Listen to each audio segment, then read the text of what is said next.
Did you see a new text I sent you? KK. You see a new text I sent you? KK. No. What did you say? Okay. This Oscar's relocating Hollywood Doll. Where? To the to the LA Live when? 2029. Well, I won't be here. I 2029. won't be here. You are if you're nominated for something, I tell you. I will be here. You're one of those people, they just put a picture of you. I will be here. Where you taking it? I want to accept it on their behalf. They accept this on Patricia Ray's house. She couldn't bother to be here. Couldn't be bothered.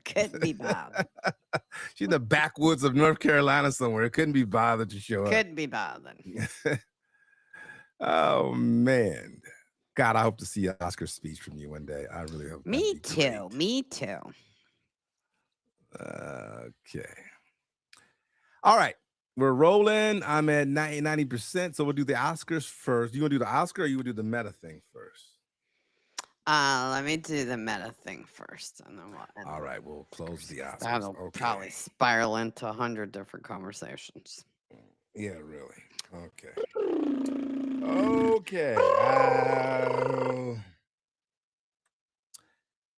Hello? I don't hear you. Because I turned myself off so I don't warm up in your ears. Going live. All right, we're rolling. Let's see. Start the timer. Man, I got hair from my Dodgers, boy. I tell you, get the ring. Hurry up. You got to go.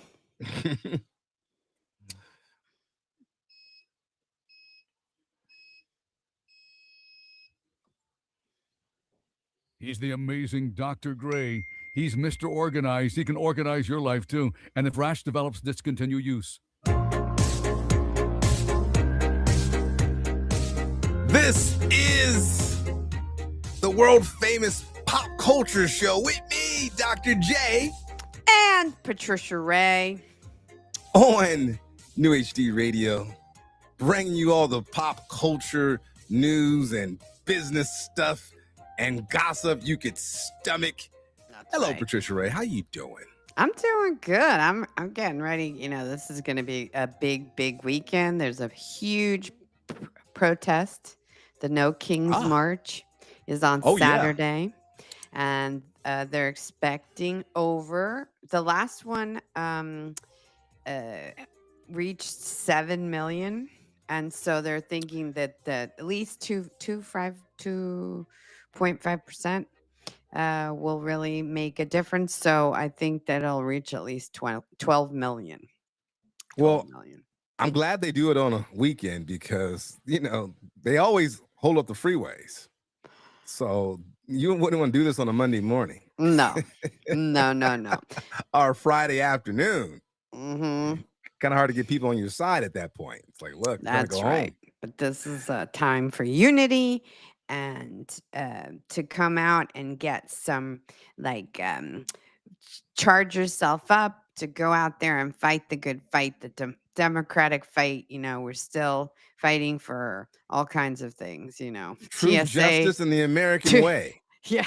TSA still not getting paid, but and they're shutting down airports and I don't see why people are still traveling. I mean, I don't like to fly or travel a lot, especially if I'm not making no money.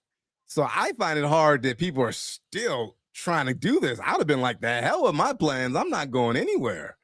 And I mean, people are still moving. Because TSA is still not getting paid. The airline flight attendants threatened to strike.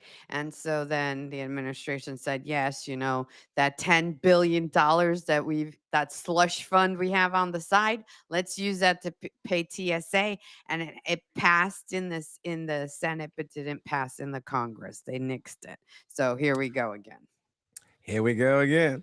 Well, I thought it was interesting. One of the stories I heard, because, you know, I'm a big workplace business guy, and they were talking about that some of these TSA guys, obviously guys and gals, are calling in sick, and they said they could face penalties and be written up for calling in sick because obviously you get so many sick days, and after that, people can write you up. And I think the unmitigated gall. It's like, dude, you're gonna write me up for showing Yeah. up to a job That I'm I'm not not even getting to paid do? for. They're sleeping in their cars.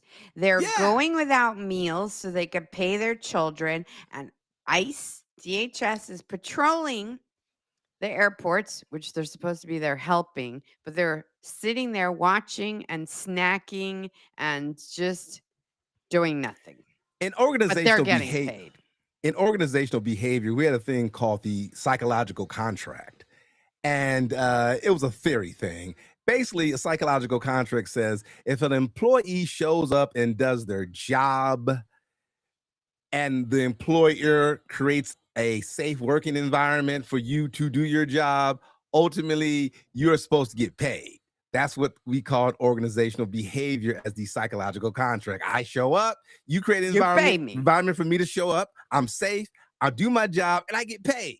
Mm-hmm. And the fact that you say, I'm going to write you, you can potentially be written up for showing up to a job, for not showing up to a job I'm not getting paid for. That is bold. That is so bold. I couldn't believe my ears when I heard that. I'm like, really? You're going to write somebody up? You're not even paying me. I'm volunteering my time, basically.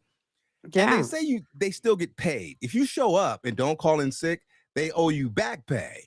But good luck in tracking that paperwork, right? I mean, I don't want, and gas is off the hinges. So now I'm not getting paid to show up. I got to pay all this gas to go to work. I'm not They're getting sleeping paid. in their cars at the airport so they don't have to pay for gas to go back and forth because they don't have money. And, in news, and quickly, we just talk about the union contracts, SAG and AFTRA, about this stuff. But newscasters are under a different contract because newscasters are not allowed to strike because they need to be handy in case, all hell breaks loose to report stuff. They need to report the havoc that's going on. The havoc the that's going on. administration. So they can't strike. It's a slightly different part of their contract to say you can't strike. I think the same thing should go for TSA people. That's the part of the government that can't shut down. You just can't shut down, okay? Because you have to keep the operations going on.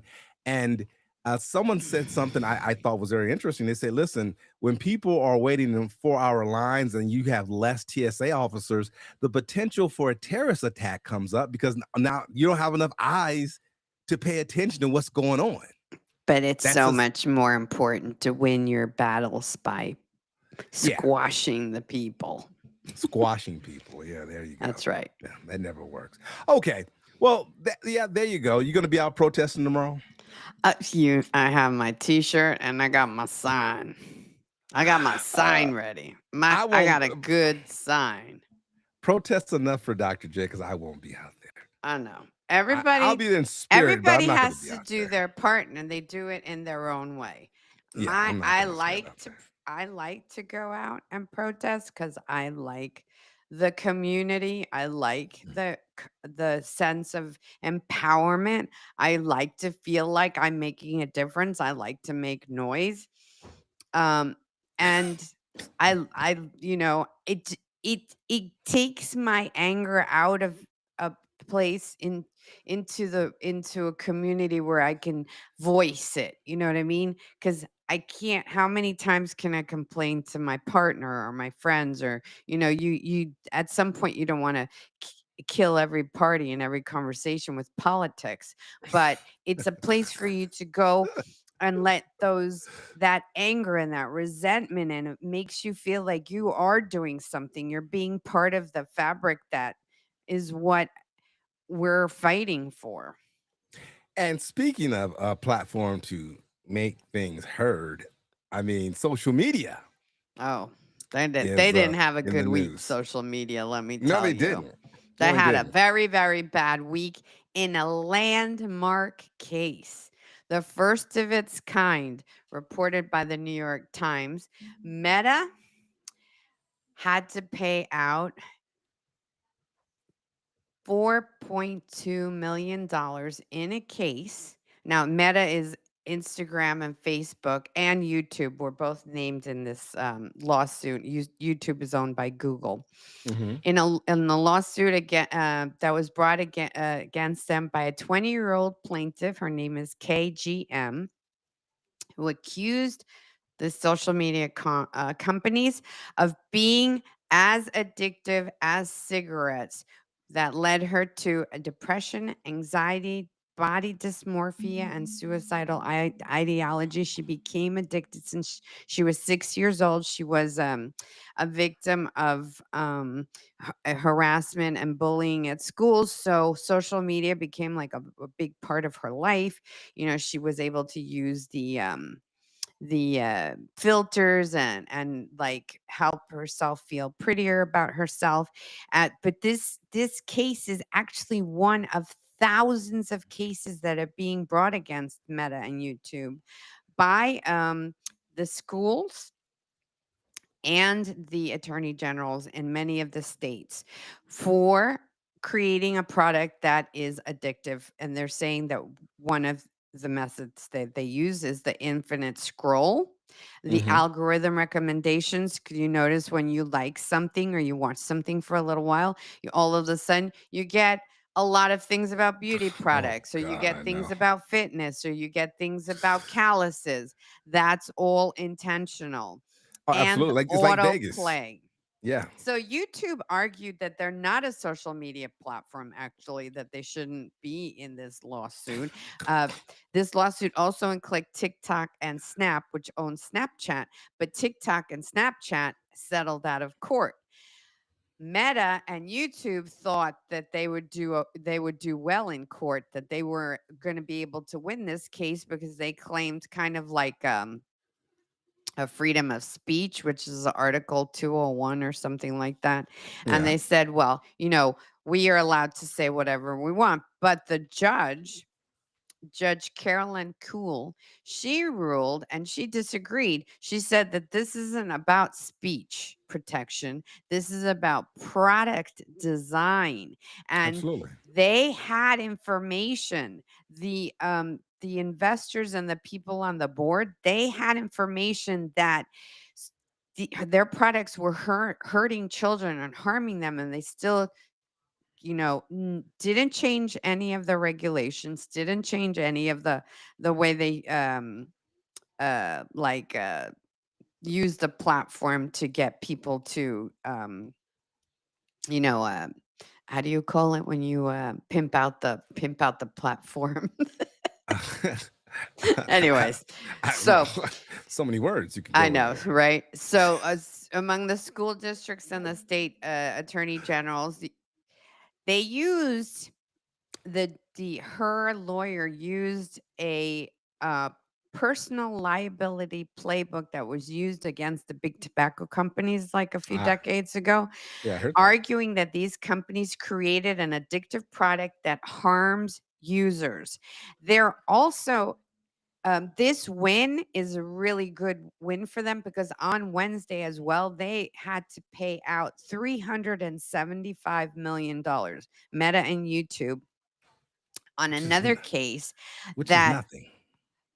it's a drop in the bucket to them, that also um, won this case, but they claimed that social media is violating state laws by failing to safeguard users against child predators. That was awarded on Tuesday. So all of those other cases now have like legs to stand on because of these two cases they won.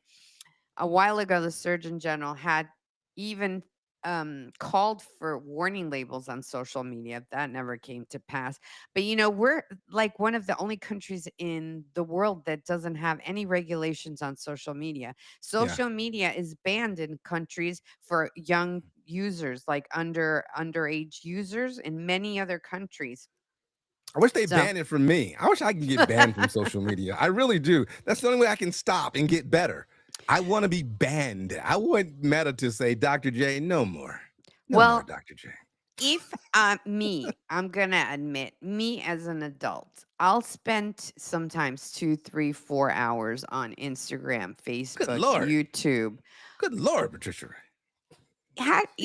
Reading the news, reading about things, products, information. I'm always doing research, but if I spend that kind of time on social media and I realize that the algorithms are in place to keep me attached to the phone, to keep me scrolling, to keep me addicted, to keep me interested, how are you not going to addict a child? Well, my thing about this is that they're gonna appeal, and Mike Zucky baby, he could write a check for that. Zuckerberg, he can write a check for this out of his own personal account for $300 million, but they're gonna stand firm because this is how dare you. And what makes me so upset about this, not to make me upset, is the fact that he's worth like $100 billion. When do you ever get to the point where you say, I'm worth $100 billion? I don't need any more money. Screw this. I'm not going to fight this fight. I can go off and just do something else. I mean, what's the point in having hundreds of billions of dollars in the bank of personal wealth if you're going to go ahead and fight the court system and fight this? When do you just walk away like a blackjack dealer in Vegas going on break, be like, okay, whatever, you got me. You know what? $300 million. I'll settle suits. Yeah, I'll just walk away. Right. God forbid they say you're right. It is addictive. We do target children. We do use practices that keep you scrolling and addicted and keep you coming back. And we can change. We'll change it. Fine. Pay these people their money. We'll change it. Yeah, we'll change it for a few years. They had to pay the money anyways. Actually, the jury, they had only awarded a $1.2 million settlement on the personal defacement part, because there was 2 parts. The jury actually doubled it and made it $3 million. That's how much they were like. I mean, which is bullshit. Nothing. And just walk away. Just walk away. I mean, what? Like I said, I'll say it again. What's the point in having that much money if you just can't say, screw it, you're right, you got me. You got me. I've been doing this for a long time. I'm surprised it took y'all this long. Leaving the world a better place. Why do you want to hurt children? Why do you want to make create a society that's completely addicted to scrolling, to being on the internet, to having actually no social skills? Children don't even communicate anymore. They can't go out. They can't do anything. They can't look you in the eye. Zuckerberg, you can't take it with you. And you're not going to live forever, okay? And he has children, I'm sure his children have restrictions on how they can use Instagram and Facebook and YouTube and TikTok and Snapchat. Well, we'll see where this goes. You've got the world famous Pop Culture Show with me, Dr. J. And Patricia Ray. On New HD Radio. That's right.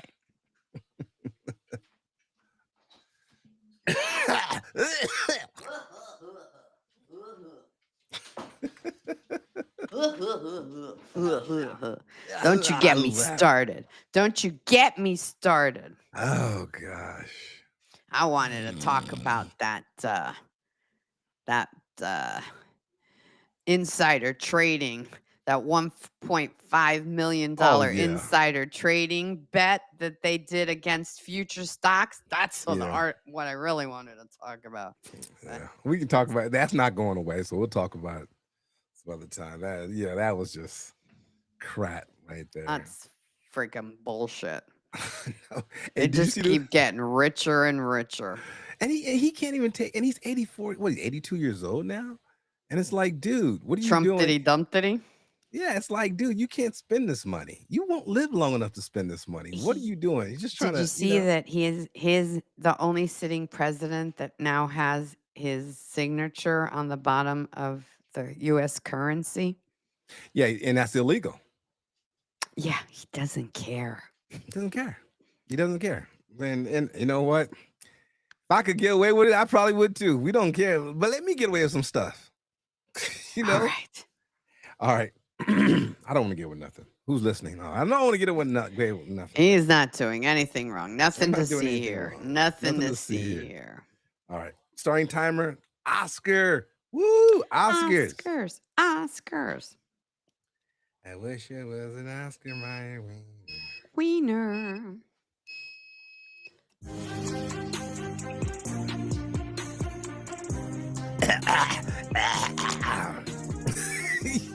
You've got the world famous pop culture show with me, Dr. J. And Patricia Ray. On New HD Radio. That's right. So glad you're here, Patricia Ray. You look marvelous. Did I tell you how marvelous you look today? Oh, thank you, darling. It's my face cream. You look marvelous. I do face exercises and gua sha, and I drain my lymphatic system every day. Listen, this I thought is it was just natural. I just thought you woke up like this. 61-year-old face. Come on. 61. She's looking good. Lord. Yeah, you're looking good for 61. You know? For any age. Thank you very much. For any age. That's you what can you're play supposed 30. to say. You can play 25. That's right. Well, you know, some 10-year-old kids will think you're 25. You know, how kids have no idea what age is. They'll be like, wow, you're old. You're 25. Oh my God, you're 25. Well, you're so old. I'm like, dude, I have like underwear that's 25. Okay. Okay. Now you're an actress, and let's do some Oscars. I didn't see your name nominated for the Oscars. Unfortunately. You didn't win this year. I did not. I was waiting for you to win. I wanted something amazing to happen where all of a sudden nominees Patricia Ray. Wouldn't that be funny? They'll say Patricia Ray, Best Actress, and it cut to a shot of you in your living room eating a bowl of chips and rollers in your hair. Like, what? That'd be a great skit. What? Really? Okay. And so you didn't win, but some people did win. And I actually enjoyed this Oscars. I enjoyed it. Did you enjoy it? I actually enjoyed it. I thought it was boring. I thought they needed to be more musical numbers. They did shaft all the other music people, which is usually the most entertaining part of the Oscars. That is correct. So they only, Yeah. And I mean, Conan O'Brien, he was all right. He kept it kind of safe. He did have a couple of, Trump jokes, which are funny. I like the joke he said about his wife told him that in tears, she told him that him and Brad Pitt are the same age. I thought that was funny. But quickly, back to the songs. I love Sinners, but that song was Sinners. I don't think that was worth a nomination. Yeah, I really don't think that was worth a nomination. I don't understand the song. The Demon Hunter Slayer song won. Sinners, that wasn't a very good song. That was a good song. Sinners was not a great song. The song nominated, in my opinion. No. The whole I like the montage in the movie about how all the old styles of dance and Black culture. I love the movie, that. It's the actual in the movie, but not at the Oscars. Not at the stage. It all kind of like whatever. I mean, I didn't care for it. And so, what do you think? Did you how was your Oscar bingo scorecard turn out? Actually, I was pretty on the money. So 2 weeks ago, March 15th, the Oscars were aired. We're all late. NBC, and the big picture ABC, was not no NBC. surprise because it was one battle after another. Paul Thomas Anderson directed it. Leonardo DiCaprio's in it. Actually, Sean Penn won for Best Actor. Of course. Tiana Taylor won the Golden Globe, but she did not win the Best Supporting Actress for this. Strange. Did you see her kind of like irritating Leo at the time? She was clapping all enthusiastic, and I have no problem with her for doing it. I know she got hit for doing that, but I was tripping how Leo never looked at her. He always kind of looked away. Into an argument with some guy who she said pushed her at the Oscars. I saw that. I don't know what that was about. She really tried to make it about her, and kind of like get some attention because she didn't win. But Anyways, so yeah, so Best Picture was one, but after another, that was no surprise because it's about immigration. Paul It's Thomas about Anderson is a great, I think he's a fabulous filmmaker, but he's a weird dude. That dude is weird. He's I a think strange filmmakers man. are weird. Yeah. Yeah. I didn't know he was with Maya Rudolph. That's the big takeaway I got from the Oscars. I know. didn't know they were really? Yeah. Okay. That's an So go ahead. interesting. And Maya Rudolph is the daughter of that famous black Minnie Rippleton. Minnie no. Rippleton. Yeah. And down but memory lane. her father is a famous producer. What's his name? I don't know her father. Her mother's Minnie Rippleton. She sung the song "Back Down Memory Lane." I see the happiness. I see the father's pain. very famous. He is. He's white. It's because he's white and he's famous. Richard Rudolph, a famous musician, publisher, producer.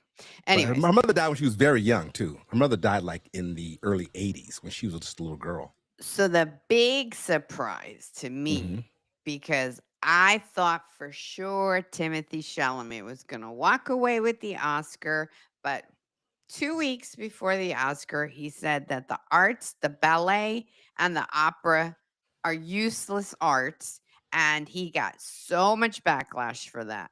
I don't know if that influenced his win or not, but Michael B. Jordan stepped up to the podium and he got an Oscar instead. And that, I think, was the biggest upset of the whole night. The fact that Michael B. Jordan won. I think Michael always had that locked down. And not just because it's performance, but he's a super nice guy. He's a super nice guy. Nice, but he could not play one twin, never mind the other twin. I couldn't tell Patricia Ray. I could not tell the difference between the twins. Oh, Patricia Ray, stop it. Baby. Happy Friday, Mr. J. Happy Friday, Mateo. With a bottle of dough. Magnetic. So magnetic. You want me on your cast, all right? Love you. What is he drinking? It's early in the morning. Okay. It's a breakfast weekend. margarita? I'm drinking wine. Patricia Ray, how dare you? I mean, come on. You can tell. Smoking stack. I could not tell the difference between the two twins. Okay, let me tell you my big Oscar thing. Okay, and like I said, I love Sinners. I didn't care for the song nominated. I did not and like that movie. Ryan won Best Original Screenplay, which is interesting because I'm about to blow your socks off. You wearing socks? Blow my socks off, baby. Okay. When I first saw Sinners in the first 30 minutes, especially when the vampires started getting about, you know what movie popped in my mind? From Dusk Till Dawn. Oh, with Salma Hayek?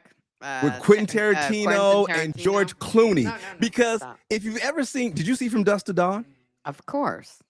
It's two brothers, criminal backgrounds, go to a bar with vampires. One ends up getting sucked by a vampire and turned into a vampire and has to be killed. Yeah. I mean, I thought From Dusk to Dawn. I Googled that, and come to find out, Ryan did address the issue, and he did say it was a bit of a homage to that. Homage? Sorry. Homage to that. Hummus? So, a bit of a hummus? Not a bit of a hummus. But so the fact that I thought when that came out, it'd be like, well, that's what I saw. If anyone who's seen From Dusk to Dawn, there's a lot of similarities other than them not being twin. Quentin Tarantino and George Clooney could never play twins, obviously. But then Arnold Schwarzenegger and Danny DeVito did, so who knows? So but he did win for original screenplay, which kind of shocked me because this is like a little take of it. But exactly. But congratulations! So you didn't like the movie? You didn't like Sinner? I didn't like the movie. Oh, I didn't know that. You know what? I do think was right on the money, spot on, was the cinematography. Autumn Durrell Arkapow. She won for first female of color, first female, and then first female of color to ever win an Oscar for cinematography. That movie was beautiful. It was shot in anamorphic. It was stunning. That's the most impressive thing about the movie. It was absolutely stunning. The shots, the movement, the camera movement, the lighting, everything was gorgeous. As far as the story, I could not. And I want to give props to Ernest Dickerson. Ernest Dickerson should have been the first person of color to win cinematography for Do the Right Thing back in 1989. But I ain't gonna bring up old He ain't gonna wounds. say it because He he ain't gonna say already it. said it. Yeah. Mhm. Okay. So then we and got also the quickly about Sinners, the girl nominated for the Best Supporting Actress. I think you can't pronounce her name. She should have not been nominated. I thought the girl who's the Caucasian girl in Sinners should have been nominated for Best the girl that Supporting Actress. passes, the one that he was in love with, Yes, that he I left thought her behind. yes, if she turned into a vampire, I thought she should have been nominated for Best Supporting Actress because her role was bigger and her acting performance was on. So I think they nominated the wrong person for that category. I agree. Okay. So carry best on. actor was Michael B. Jordan. Sinners. All right. Best actress, Jessie Buckley. I had that in the bag, hands down. I knew no one was going to touch that performance, even though I thought Sentimental Value, that movie was absolutely gorgeous, beautiful. All the acting was stellar, but I just knew that she was going to get best actress. Jessie Buckley was incredible. Big surprise here. Best supporting actress, Amy Madigan in Weapons. I did not see that. I thought for sure either Tiana Taylor or one of the actress from Sinners was going to get it. I did not see Amy Madigan winning, even though she was wonderful and creepy. But I didn't. That was actually a big surprise. Best supporting actor. I didn't see that either because I thought the gentleman from Sentimental Value was going to win that. I knew Delroy Lindo was not going to win that. I knew he was not. I don't think he should have been nominated, to be fair. He's a great actor. Delroy Lindo is a great actor, but I do not think he should have been nominated. I don't think he should have been nominated for that role at all. Stellan Skarsgård. I thought he had it in the bag. He did not. Sean Penn walked away with the Oscar. He wasn't even there. He was in Russia.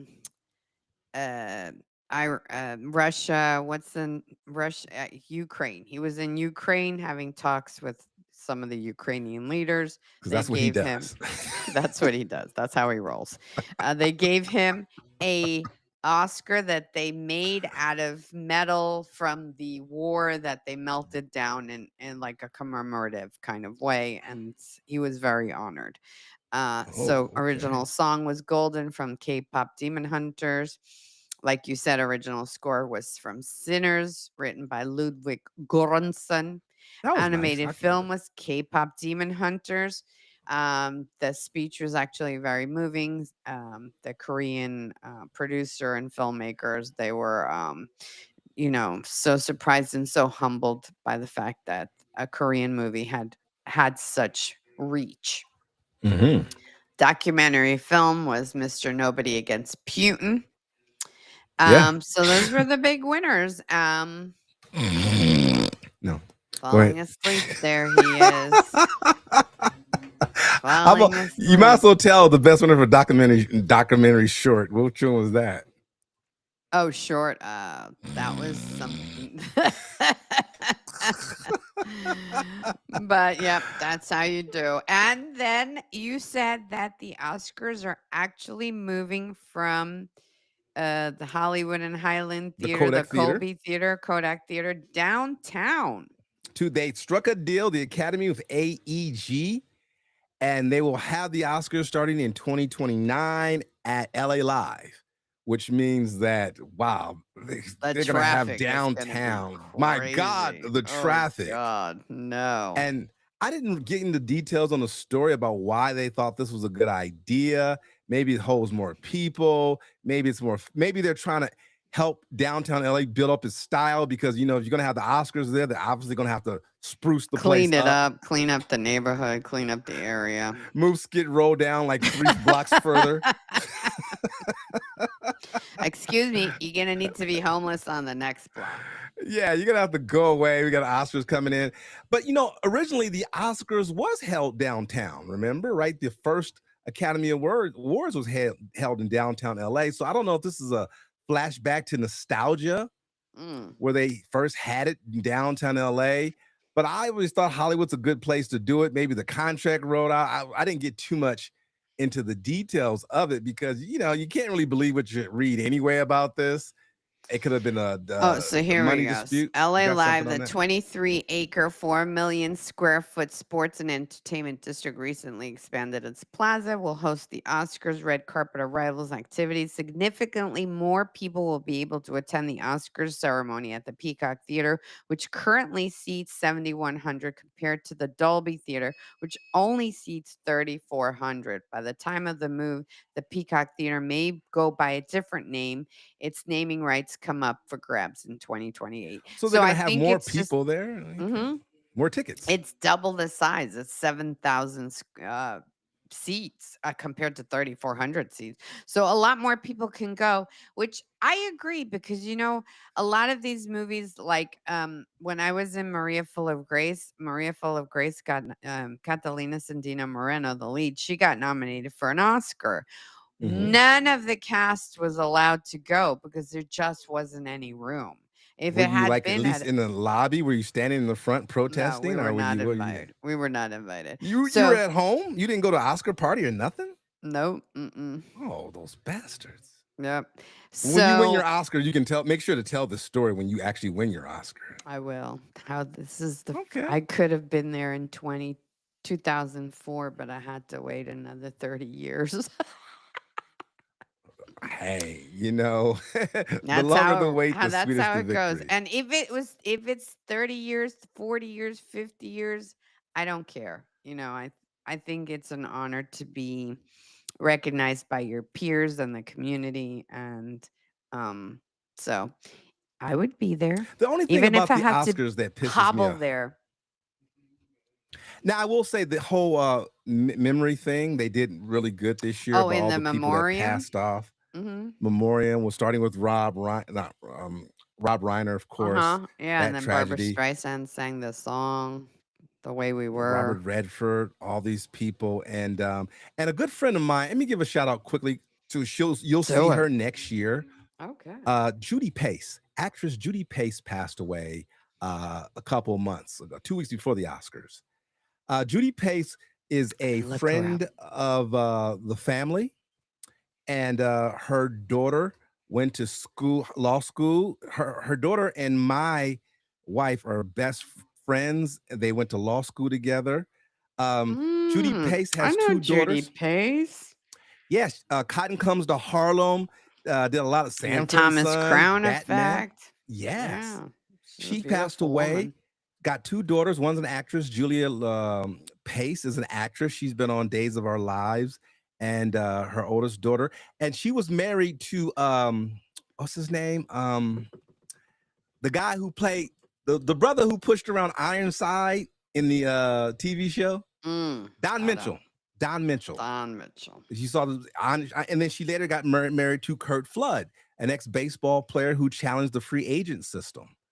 And he's passed on now. I've met Judy Pace. I've been to her house a couple of times. She told my then girlfriend that she thought I was really, really cute. And I was very blushing about that because she was a extremely hot woman and back in the day, that a hot actress like her thought I was cute. And very nice woman, very classy woman. So we'll see her next. She was 84 years young. She passed away in her sleep. We should hope that for ourselves. She said goodnight to her family. She was staying with her family in Marina Del Rey. She said goodnight, and she passed away peacefully in her sleep. We all should have it that good. Oh, absolutely. And so you'll see her next year in the memorial. We're going to make sure actress Judy Pace gets seen in that. So props to her.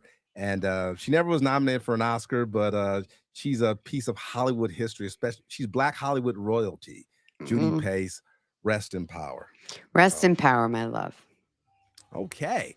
Well, that's it for this week, Patricia. That's right. Because you got cut a me wonderful short. interview coming on. That's Another right. interview. Excellent. Well, have a great come- weekend, everyone. Go out there and stand for your rights. Fight for your freedom. There are no kings in this country. Make sure this administration hears that loud and clear. And Stay safe. if you go out there, you might meet Patricia Ray, take a picture, she'll sign an autograph for you, and all that good stuff. Not she's gonna pump herself up, but meet Patricia Ray at the No Kings protest starring Patricia Ray. That's right. That's right. You've got the world famous pop culture show with me, Dr. J. And Patricia Ray. Oh, at New HD Radio.